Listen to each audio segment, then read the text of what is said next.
നിന്ന് പോയിട്ടുണ്ട്. മുന്നോട്ട് പോകരുതെന്ന നാട്ടുകാർ മുന്നറിയിപ്പ് നൽകിയത് വകവയ്ക്കാതെ ഡ്രൈവർ പാലത്തിലൂടെ കാർ ഓടിക്കുകയായിരുന്നു.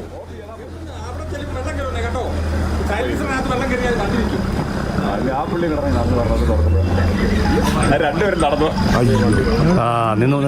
പോയി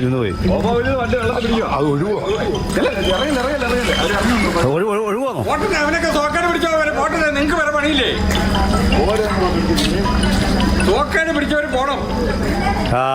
പണിയായി. ജീനസ് രാജു നൽകും വിവരങ്ങൾ. ജെയിൻ, ഇത്രയധികം വെള്ളം, ചെറുവാഹനമാണ്.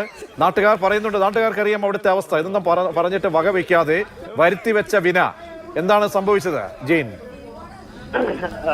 പ്രതീക്ഷ, ഇത് തൂക്കുപാലത്താണ് ഈ സംഭവം നടന്നത്. നമുക്കറിയാം, ഇന്ന് രാവിലെ തൊട്ട് നമ്മൾ റിപ്പോർട്ട് ചെയ്യുന്നതാണ്. കനത്ത മഴയായിരുന്നു. അവിടെ കൂട്ടാറ് കരകവിഞ്ഞൊഴുകിയാണ്. പല സ്ഥലത്തും വെള്ളക്കെട്ട് രൂപപ്പെട്ടിരുന്നു.